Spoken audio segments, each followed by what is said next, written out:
Monty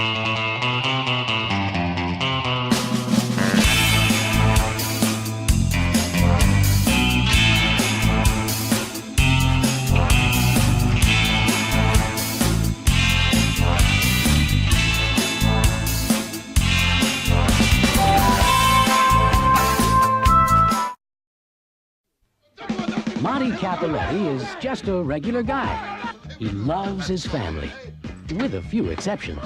It's Mother. Leave him, dear. Just simply walk out on him. His entire body is bloodshot. He'll never change. She says I drink too much, I smoke too much, I gamble. I got no, Class. You're an ecological menace. Yeah, well, you were the inspiration for twin beds.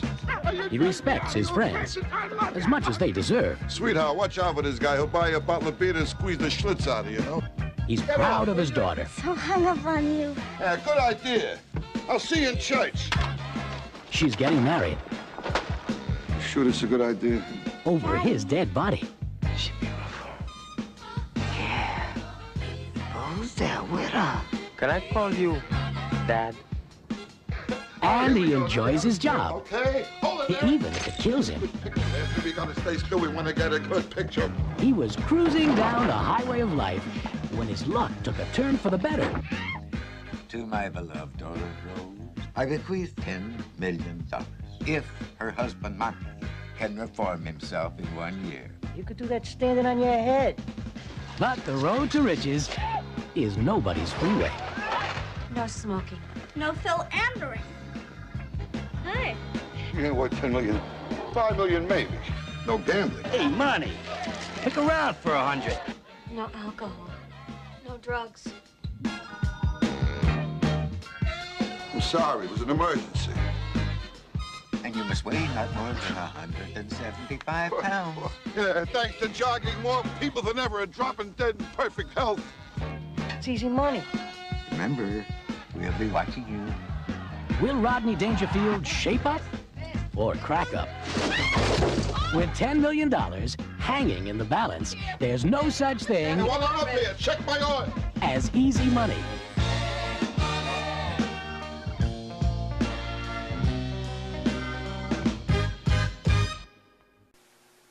Welcome to the latest episode of the B-Movie Club.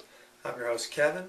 This week we'll be discussing the 1983 comedy classic, Easy Money, starring Rodney Dangerfield, Joe Pesci, Jennifer Jason Leigh, Jeffrey Jones.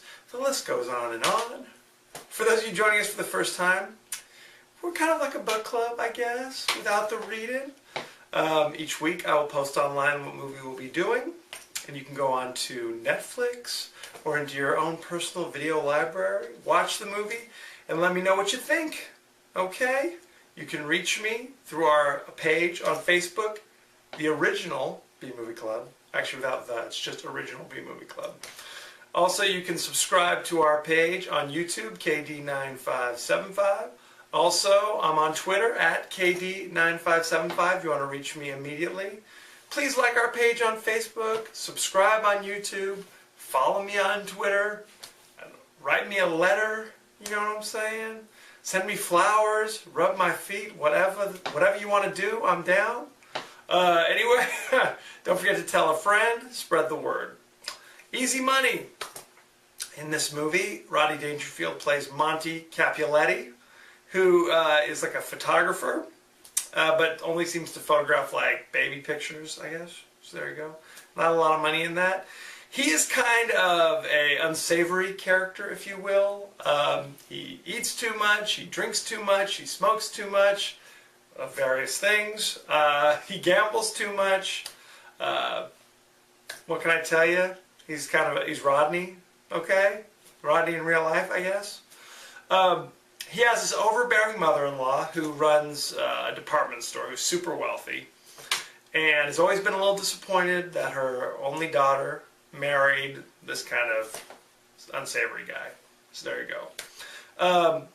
Mysteriously, she dies at the beginning of the movie, and, you know, to get their inheritance of $10 million, he has to give up all the bad things he's been doing for a year. If he does it for a year, then they get the money. If he doesn't do it, then all the money goes to Jeffrey Jones, who is her son and like the heir apparent who should have gotten the money but did not. Okay, so now he has a motivation from stopping Rodney Dangerfield and doing what he's from being successful. It's kind of a Brewster's Millions kind of thing. If you remember that movie with Richard Pryor.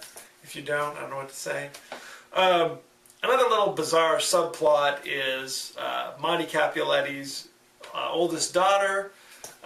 She's getting married, but for some reason the wedding night rolls around and she gets a little gun shy.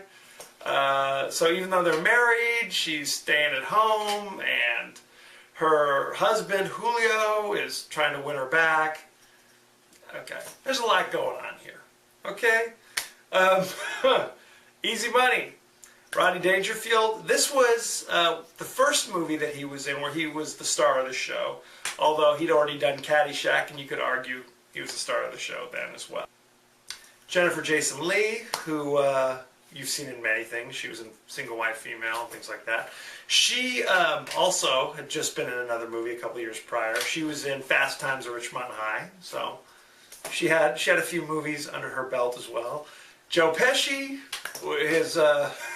his Rodney's buddy, Nicky. He's basically Joe Pesci, okay? He's doing his Joe Pesci things. He doesn't kill anybody in this movie, which is probably a good thing. And he also had done Raging Bull a few years prior, and this was like his next big movie. Next big movie, if you catch my drift.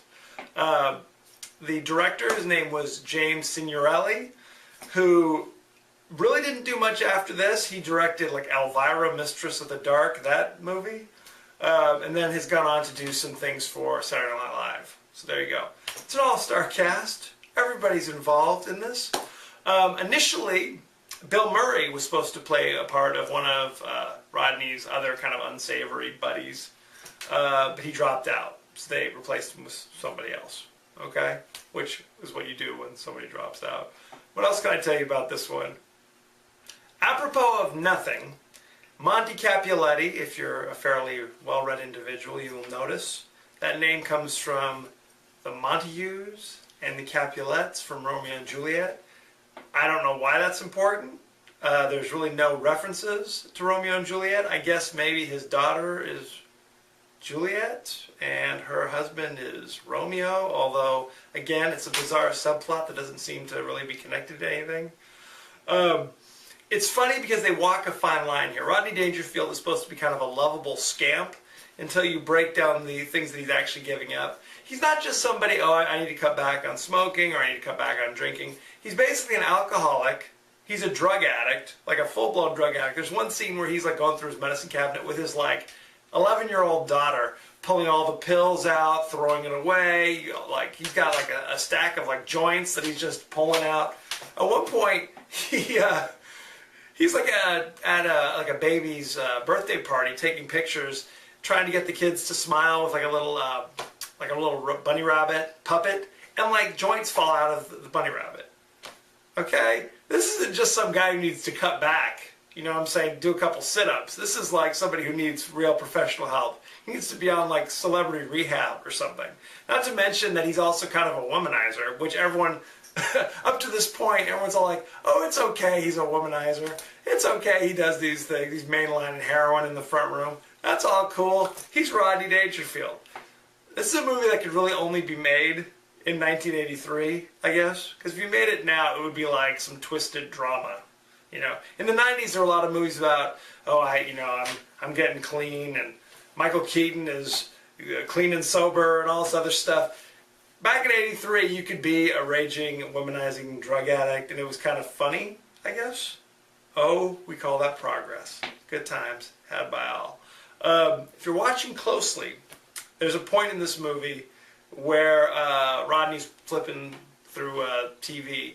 And if you listen closely, it says, "It's just one pin, Rodney." That was actually from a Miller Lite commercial that Rodney Dangerfield was in at that time. So there you go.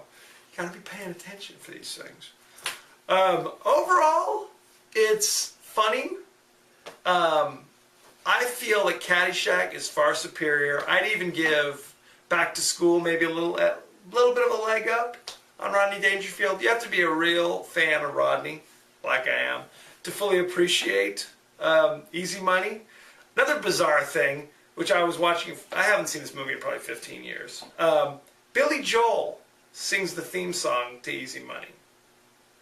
And if you want to listen to the theme song of Easy Money, you can bust out your album of Billy Joel's An Innocent Man. Easy Money, right on there. Not one of his bigger hits, as you might imagine. Not that good of a song, frankly, sadly.